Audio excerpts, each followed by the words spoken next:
예, 서로 복종하는 삶, 두 번째, 부모와 자녀에 대한 말씀을 좀 오늘 나누고자 합니다. 예, 가정을 이루는데 가장 기본이 되는 요소가 남편과 아내라고 했습니다. 그래서 남자와 여자가 만나 사랑을 하고 가정을 이루고 또 그 결과로 또 다른 부모가 되고 자녀들이 됩니다. 생육하고 번성하라, 하나님의 명령에 부합하는 부흥이 바로 그러한 것이지요. 그래서 모든 관계는 건강하고 올바르게 이루어져야 됩니다. 그래서 교회인 가정에서 남편과 아내의 관계가 올바른 것이 바로 하나님의 창조의 섭리이고요. 그 다음에 우리가 이루어가야 될 가정의 모습이 하나님의 창조 섭리를 회복해가는 것이라고 했습니다. 그래서 죄로 인해서 망가져버린 가정의 모습, 그것을 갖다 회복하는 것이지요. 예, 그런데 사실은 부모와 자녀, 부모와 남편과 아내의 관계도 중요하지만 또한 우리가 살필 것은 부모와 자녀의 관계입니다. 부모와 자녀의 관계. 그래서 부모와 자녀의 관계를 살피기 전에 부모와 자녀에게도 갈등이 있습니다. 그렇죠. 부모와 자녀 사이에도요, 갈등이 있습니다. 왜 그러냐 하면, 우리가 사람들이 인격과 인격이 만나기 때문에 그 사이에 갈등이 있습니다. 그래서 5장 31절에 보면 이런 말씀이 나오거든요. 그러므로 사람이 부모를 떠나 그의 아내와 합하여 그 둘이 한 육체가 될지니, 이것은 창세기의 명령이기도 하죠. 창세기 2장 24절에 하나님께서 창조를 다 완성하신 후에 그 가정에게 주신 명령이 뭐냐? 너희는 부모를 떠나서 한 몸을 이루는 것이라, 그것이 교회의 시작이고 가정의 시작이라, 이렇게 이야기를 합니다. 근데 우리가 오해하는 것들 중에 하나가 뭐냐면요, 이제 그 결혼식 주례할 때 이 말씀을 많이 보거든요. 그럼 여기에서 이제 그 참 큰 오해 중에 하나가 뭐냐면, 내 부모와 떠나서 살아라, 그러니까 분가를 해야 된다, 이렇게 이제 인지를 하는 경우가 많아요. 여기 보면 그렇게 돼 있잖아요. 떠나라 이렇게 돼 있으니까 분가해서 살라 이렇게 얘기하는 것으로. 그래서 뭐 이렇게들 이제 요즘에 그 목사님들이 주례하시면서 본문을 읽고 꼭 나가서 살 수 있도록 하십시오, 이렇게 이제 주례를 하시기도 합니다. 근데 사실 알고 보면 유대 문화는 우리나라보다 더 대가족 문화예요. 우리나라보다 훨씬 더 대가족 문화입니다. 거기에서 결혼했다고 남자와 여자가 나가서 가정을 분가한다? 이것은 그 시대에는 불가능한 이야기입니다.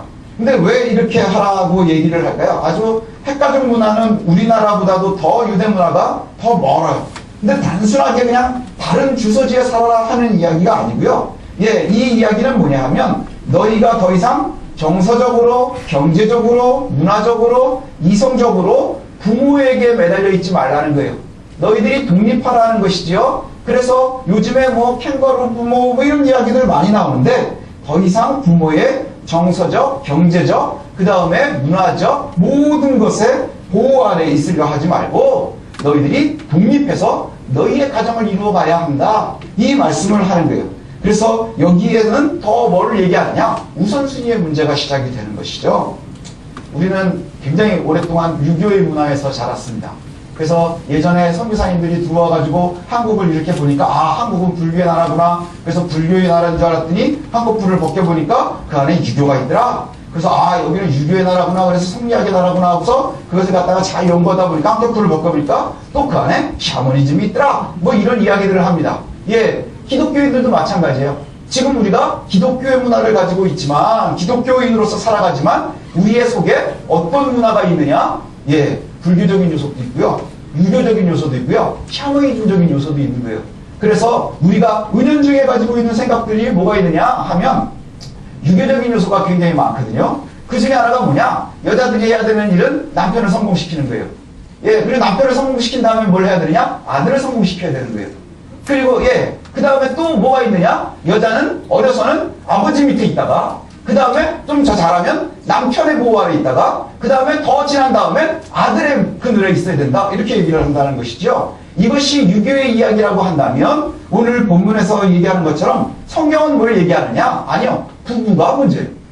우선순위가 달라지는 것이죠. 그래서 이걸 들으면 아들들도 불편하고 저 다 불편해요. 부모님들도 불편하고 다 불편하지만 왜 불편할까요? 우리가 수정한다는 것은 늘 불편한 겁니다.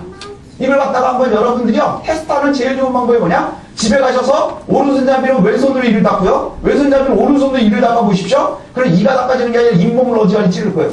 저도 테스트를 해봤거든요. 그 뇌 운동에 좋다 그래가지고 치매가 걸리려면 그렇게 하래요. 오른손으로 하루 이를 닦고 왼손으로 하루 이를 닦고 그래서 양쪽을 다 닦으면 뇌를 갖다 양쪽을 다 자극하는 거예요. 예, 그런데 문제는 뭐냐? 저도 해봤더니요. 이가 닦아지는 게 아니라 잇몸만 닦고 있어요.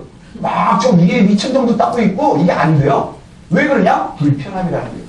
그래서 바르게 다시 돌아가죠. 저희 아이들이 교정을 하는데요. 이교 교정을 하는데 이 교정을 하는데 초등학교 때 저학년 때 했는데 지금 군대 가야 되다가 아직도 이거 참고 있어요. 왜 그러냐? 빼면 옛날로 돌아간다는 거예요. 돌아가고 싶어 한다는 거예요. 그러니 우리가 새로 복음을 받아서 예수 그리스도를 닮아가려고 하지만 늘 자연스러운 건 어디요? 그리스도를 향하는 것보다 본래 내 모습으로 돌아가는 게 자연스럽다는 거예요. 그러니까 조금만 어려우면 되돌아가고 싶어 하는 것이죠. 그러니까 돌아가지 못하게 뭐 하는 거예요? 교정장치로 묶어놓고 그 다음에 잡을 점매놓고 하는 것이죠. 우리가 성경을 보고 우리가 성경의 삶으로 가려고 하면 불편할 수밖에 없는 거예요. 그래서 말씀을 들으면 불편하다. 그럼 오늘 뭔가를 잘 들은 거예요. 그래서 회개가 되면 은혜가 된 거고요. 불만이 생기면 시험에 드는 거죠. 예, 이것도 저것도 아니면 못 듣는 거예요. 자느라고. 예, 우리가 성경을 대할 때 바로 그와 같다는 것이지요. 여기에 보면 우선순위의 문제다 이렇게 얘기를 해요. 우리 부모님들이 불편할 수도 있지만 결혼하고 나면 사실은 지네가 잘 사는 게 부모들한테 제일 편한 거예요.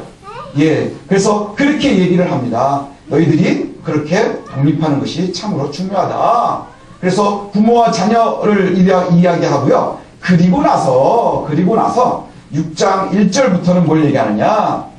독립의 우선순위의 문제가 다 정리가 되고 난 다음에 다시금 또 한 번 얘기하는 게 자녀들아 주 안에서 너희 부모에게 순종하라. 이것이 옳으니라. 예, 이렇게 말씀합니다. 자녀들은 부모에게 순종하는 것 이것은요 그냥 윤리가 아니고요 하나님의 명령입니다. 십계명에도 들어있어요. 내 부모를 공경하라. 이것이 옳으니라. 예, 우리가 뭔가 좋은 일을 하려고 하면요 결과물들을 요구합니다. 그래서 저희 애들도 마찬가지예요. 예, 뭐 저 다른 집들도 마찬가지일 거예요. 아이들한테 뭔가 착한 일, 좋은 일을 시키려면 대가를 줘야 돼요. 그죠? 그러지 않으면 애들이 말을 더럽게 안 들어요. 예, 그래가지고 뭐 너 이렇게 하면 내가 용돈을 올려줄게, 아니면 뭘 사줄게, 뭐 로봇이라도 하나 사줄게, 우리 짜장면이라도 한 걸 시켜 먹을까, 뭐 이런 걸 주면 애들이 해요. 근데 그거 없어지는 순간에 이것들이 지자되라고 얘기하는데 더럽게 안 해요. 왜 그러냐? 이게 못 돼서 그래요.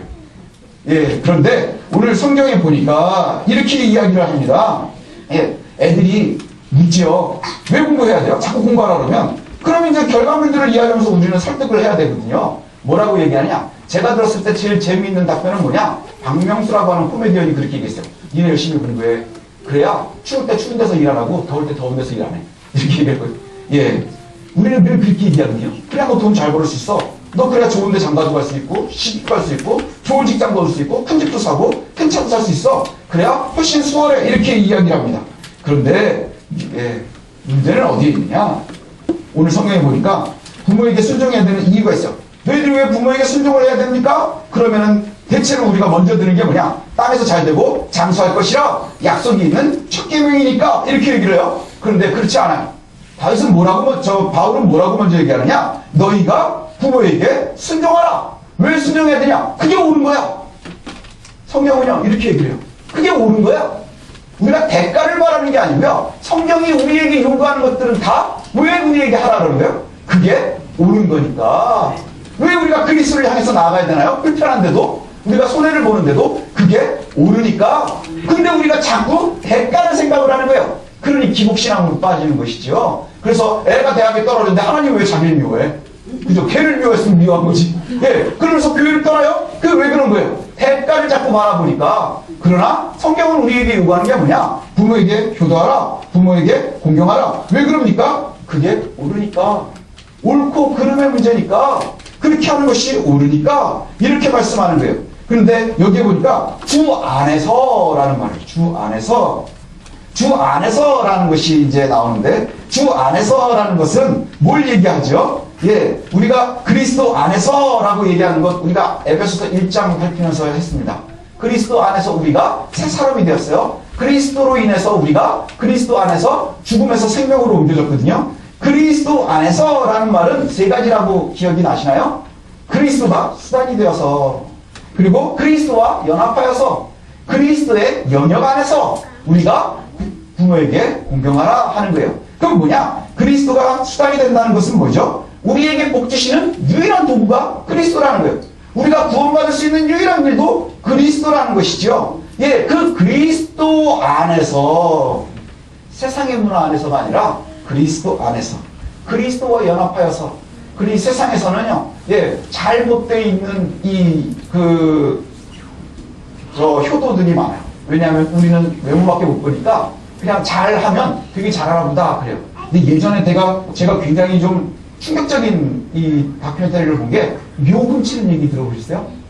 예, 묘자리를 잘 써야 후손들이 복을 받는다고 그러잖아요. 그래서 묘자리가 굉장히 좋아야 된다고 그러잖아요. 그래서 그것이 사람들이 우리가 생각하기에 묘자리를 막 엄청나게 고르는데 이것이 효도하는 것이면 좋은 거죠. 저희 아버님도 양지바른 곳에 계시거든요. 예, 되게 깡총 쫙 구석이지만 하여튼 해가 엄청나게 잘 들거든요. 그럼 되게 좋은 거래요. 근데 저도 마음이 좋아요. 근데 그게 의도가 바뀌는 거예요. 그래서 내가 복 받기 위해서 부모님을 좋은 데 묻어야 되는 거예요. 근데 알아보니까 벌써 다른 사람이 썼어. 그럼 어떻게 해요? 밤에 몰래 묘를 훔친대요. 그래가지고 남의 묘에다가 그래가지고 본의 아니게 새빵살이를 하는 예, 이게 옳냐 하는 거예요. 부모를 공경하라, 부모에게 효도하라, 이것이요 대가를 바라는 것이 아니라 뭐 때문에 해야 된다고요? 그게 옳기 때문에 주 안에서 하라는 이유가 그 옳음을 따라가라는 이야기라는 것이지요. 그럼 여기에서 약속 있는 첫 계명이 돼서 예, 너희가 잘되고 땅에서 장수할 것이라 이야기를 해요. 너희가 잘될 것이라, 땅에서 장수할 것이라. 장수하는 것이 그 당시엔 가장 큰 복이었잖아요. 그죠? 우리나라도 뭐 조선시대에 사람들이 40 정도를 살았대요. 예, 성인들이 보통 40 정도를 살았으니까 저도 지금 살아 움직이는 화석과 같은 존재인 거죠. 어디 동네 가면 목에다 힘 빡 주고 이렇게 다니면서 장로 노릇하고 있었을 거예요. 그러면 우리 장로님이나 우리 권사님들은요, 거의 송장이 돌아다니는 것처럼 이렇게 생각하지 않았겠어요? 예, 그러면 제가 거의 뭐 동네에서 촌장 노릇하고 있을 텐데, 지금 제가 목사님들 이렇게 시찰에 가면 아직도 막내예요. 예, 이게 왜 그럴까요? 그때는 오래 사는 것이 최고의 복이었다는 거예요. 예, 그 당시의 시대에 최고의 복을 누릴 것이다. 존 스토트가 이런 이야기를 합니다. 부모에게 순종하는 자녀들은 개인으로서의 장수의 약속뿐이 아니라 자녀들이 부모를 공경하는 사회에서 안정에 대한 약속을 보장받는 것이라 이렇게 얘기해요. 그러니까 부모가 공경받는 시대에는, 부모들이 다 공경을 받는 시대는, 부모가 공경받는 이 사회는 안정이 약속이 된다는 거예요. 그리고 그 안정이 되어 있는 사회가 결국 모여지면 행복할 것이고 그게 복받는 곳이 될 것이라 이렇게 이야기합니다. 하나님의 명령인 부모를 공경한다는 것은 결국 당사자의 평화, 가정의 평화, 이런 가정들로 이루어진 아름다운 사회, 평화로운 사회, 그리고 힘있는 교회들을 이루어가는 것이지요. 그러나 우리가 사회는 그렇지 않아요. 그래서 시부모님들이 모이면 예, 며느리, 사위 흉 보면서 서로 재밌었네. 그 다음에 예, 또 며느리들은 시부모 형 보면서 너무너무 행복해하고 카타르시스를 느껴요. 예, 열심히 모이는데 그 이유가 예, 그렇게 하는데 원인이 있으면 안 된다는 거예요. 그죠? 부모를 공경하는데 우리가 자꾸 약속 있는 첫 계명에만 사람들이 예민해요. 그동안. 내 부모를 공경해라. 왜요? 약속 있는 첫 계명이래. 장수한데 효자가 먼저 죽는 수도 있어요. 예, 그건 어쩔 수 없는 거예요. 그러나 하나님께서 우리에게 요구하시는 건 뭐예요? 부모를 공경해라. 왜요? 그게 옳으니까. 이게 주님께서 우리에게 요구하시는 모습입니다. 그리고 나서 이어서 하는 말이 뭐냐 하면 아비들아 너희 자녀를 노엽게 하지 말고 주의 교훈과 훈계로 양육하라 이렇게 명령하세요. 예, 그래서 부모를 공경하는 것, 자녀를 훈계하고 교육하는 것, 이것은 명령입니다. 반드시 해야 되는 거예요. 당시에 부모들은 특별히 예, 권위를 더 가졌다고 합니다. 우리나라도 가장들의 권위가 굉장히 많았었죠. 예, 그런데 헬라 문화에서도 가장의 권위가 굉장히 높았고요. 특히 로마 문화에서는, 로마 시대에는 가장이 이 가족 구성원들 사이에서 아주 절대적인 존재였다고 그래요. 그래서 문헌에 보면 예, 심지어는 어느 정도의 권위를 갖고 있었냐? 선천적으로 장애를 가지고 태어나는 아이들이 있을 수 있죠. 장애를 가지고 태어나는 아이는 예, 그 다음에 딸을 낳았어요. 딸을 낳았는데 원치 않으면 노예로 팔아버려도 되고 버릴 수도 있을 거예요. 그럼 결정을 누가 해요? 제가 하는 거예요. 우연진 너는 내가 안 버리고 여태 키웠으니까 얼마나 좋으란가.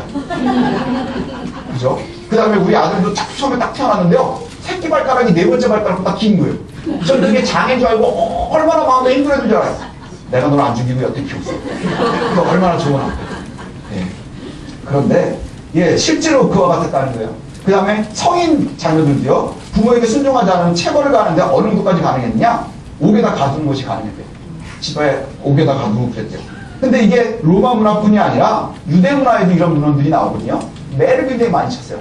잘 말을 안 들으면 매를 많이 맞고 체벌을 가능하고, 그러니까 그 당시 시대에는 매우 당연한 일이거든요. 이런 것이 매우 당연했어요. 로마 시대나 유대 시대. 그런데 성경에서 또 뭐라고 얘기하는 거예요? 아비들아, 너희 자녀를 노엽게 하지 말라. 이게 또 불편하지 않겠어요?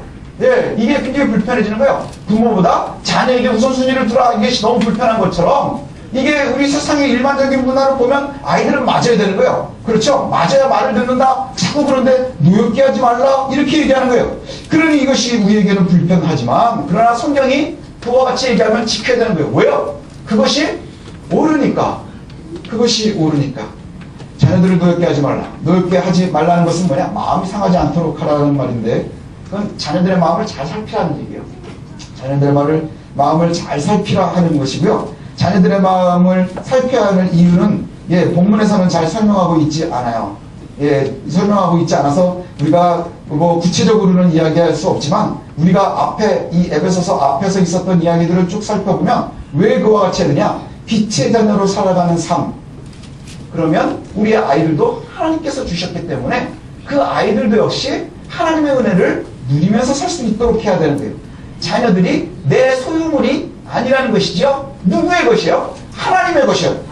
그리고 하나님이 나에게 맡겨주셔서 내가 위탁해서 기르고 있는 것이에요. 그러니 내 원대로 키우려 하지 않아야 된다는 것이죠. 하나님의 형상을 가지고 있는 우리의 자녀들이라는 거예요. 그래서 사실은 자녀들에게도 여기도 마찬가지로 어디까지 연결이 되느냐? 주 안에서 자녀들을 양육하는 거예요. 주 안에서 이야기가 중요한 거예요. 왜냐? 이것이 굉장히 중요한 잣대가 되는 거예요. 그렇지 않으면 아주 큰 실수들을 많이 하게 되거든요.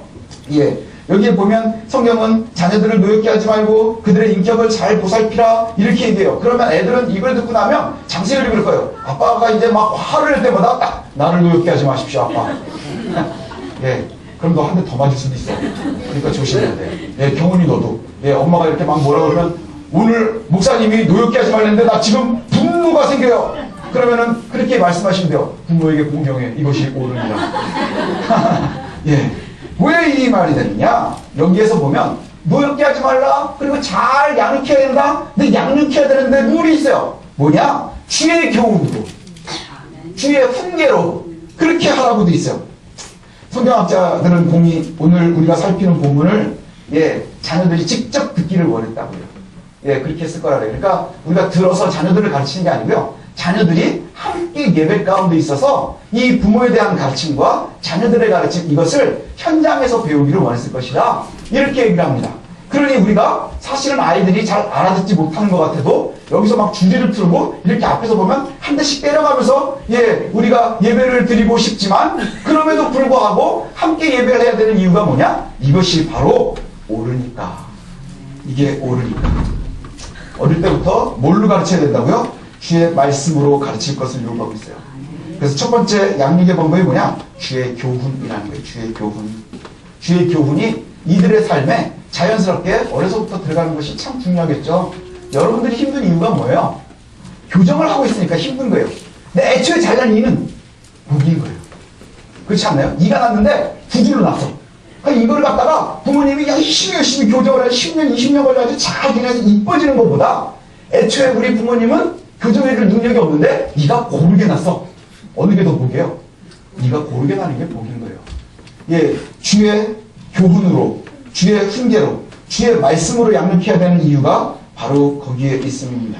주의 훈계와 훈련과 훈계를 자녀들이 하라.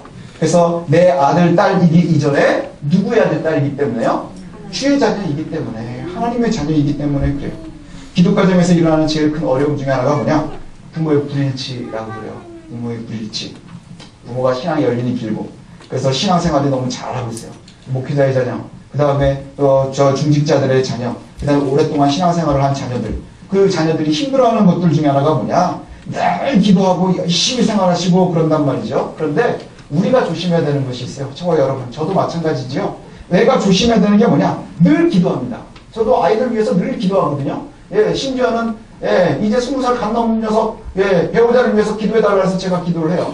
예, 이게 뭔 기도인가 싶으면서도 해요. 예, 왜냐? 그 아이가 잘 됐으면 좋겠으니까 기도를 한단 말이지요. 그래서 늘 기도하면서 주의 뜻에 순종하면서 주의 뜻대로 잘 양육되기를 기도합니다. 열심히 기도해요. 근데 기도할 땐 열심히 기도하고요. 실제로의 목표는 세상과 다르지 않다는 거예요.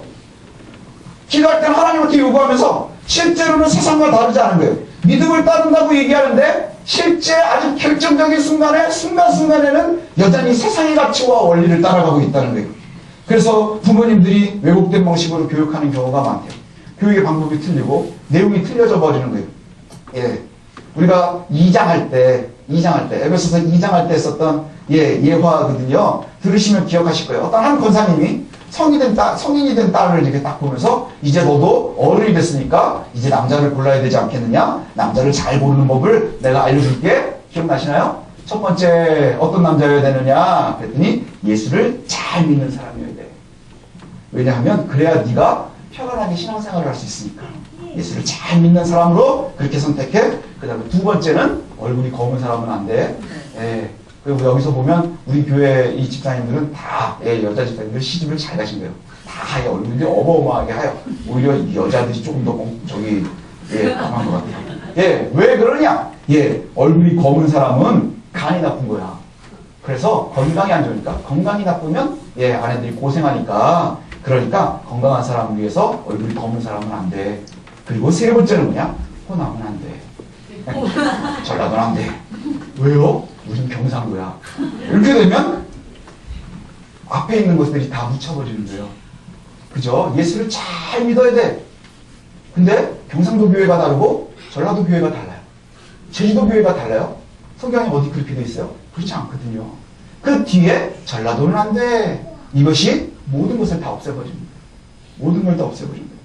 교육의 결과는 빠르게는 10년, 늦게는 30년 정도에 나타난다고 그럽니다. 그렇죠? 우리 아이들 열심히 가르치죠? 그럼 학교만 몇 년을 다녀요? 이게 다니는데 20년을 넘게 학교만 다녀요. 그렇게 오래 키웠는데 우리 애들도 아직도 학교를 다녀요. 예, 그런데 이렇게 키우는데 그 결과는 또 언제 나와요? 몰라요. 예, 그 결과물이 공부한 게 언제 결과가 나올지는 아직도 몰라요. 예, 구령으로 자녀들을 대하셔야 됩니다. 지금 눈에 보이는 것, 일일비하는 것이 아니라 예, 그것을 잘 보셔야 돼요.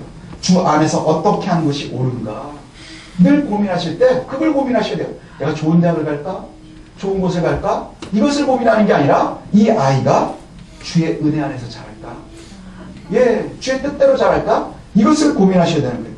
명목상 가장 중요한 것은 그리스도의 안에서 은혜를 누리고 복받는 삶이지만 실제로 가면 그래도 신앙보단 돈이지, 주먹보단 법보단 주먹이지. 예, 그래서 때때로 하나님이 눈 감아주시길 바라는 삶, 이것이 아이들에게 끊임없이 교육이 되는 거예요. 주의 말씀으로 잘 양육하는 저와 여러분들이 되시기를 원합니다. 실수 중에 하나가 뭐냐면 자녀들이 너무 귀중해서 사랑스러워서 훈육하지 않는 거예요. 여기 성경에 보면 교훈과 훈계로 양육하라 이렇게 되어 있거든요. 그래서 훈계라고 하는 말은요, 예, 때로는 엄하게 가르칠 필요도 이야기합니다. 엄할 필요도 이야기하고 있어요. 성경은 내가 어려서부터 하나님의 교훈으로 자라는 것, 그것을 매우 중요하다고 이야기합니다.